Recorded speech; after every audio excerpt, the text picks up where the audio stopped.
Well, petrol retailers are being accused of price gouging after many stations increased prices to above $2 a litre just days after the outbreak of the war in the Middle East. The Treasurer, Jim Chalmers, has warned motorists not to panic buy, but has also ruled out cutting the petrol excise. For more on this, we're joined by former Competition Watchdog Chair Allan Fells. Good morning to you, Allan. Thank you for your time. Good morning.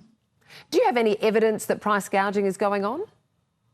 Well, it's obvious it is, because the prices that the retailers are paying to get the petrol have not yet gone up, but they've sharply jacked up prices across a large fraction of the market in all the capital cities.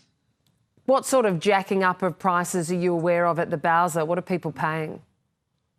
Well, there's a lot of 220s around, and that's gone up, 10 cents a litre or thereabouts. And I think it will hit rural areas pretty soon if it hasn't already. And they always cop it really bad. Are you aware of these hikes being consistent across the country, or is it patchy? Look, it's, I think a day and a half ago it was patchy and it really paid to shop around. But I think more and more of the market has moved up, so it's much less patchy, much more uniform that there are price rises. Could these price rises simply just be about where we're at in the price cycle? No, it seems that the recent surge occurred just when the market was at the top of the price cycle, so it's nothing to do with that. OK. Could they come down in the next 2 or 3 weeks? I'm not that confident, but it will depend on supply conditions. I mean, assuming the war goes on for at least 2 more weeks, the price charged by the refiners to the service stations will go up. At the moment, the surge seems to be entirely due to retail opportunism. But if the price of imported fuel goes up, as we expect in another week or so, that will add another layer to the prices.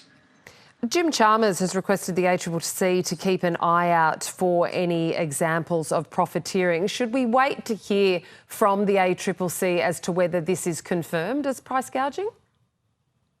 Well, I think we'll probably identify some cases where there's some price gouging going on and so on. And it's better the ACCC looks at it than it doesn't. But there's no power to regulate these prices, and shaming doesn't work terribly well when it comes to individual service stations. So what is the point then? I mean, you used to head up the ACCC. What is the point of asking them to do this if you're saying they have no power to do anything? Well, it's just a sign that the government feels it should be doing something about it.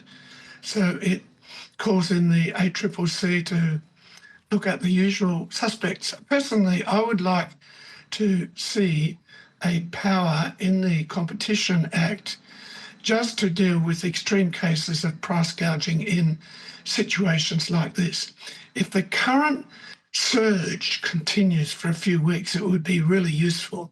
At the moment, we've got a week of some price gouging going on, but if it's sustained, it'd be better if there was some legislative powers. I mean, this could, when you look at how this might impact consumers, there could be a double whammy here, because the RBA governor is warning that, these high prices could feed through into inflation, which then could feed through into rate hikes. Do you see this as a potential double whammy?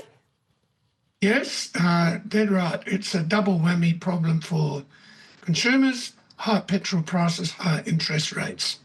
Any final words to your advice to drivers navigating this at the moment? Well, it's still worth keeping an eye on competing offers. I don't want to exaggerate the benefit of that, but I would still shop around a little bit. That's if I haven't got an electric car. And I would also suggest that the government starts thinking about what it will do if there were a really serious shortage in, say, 6 weeks.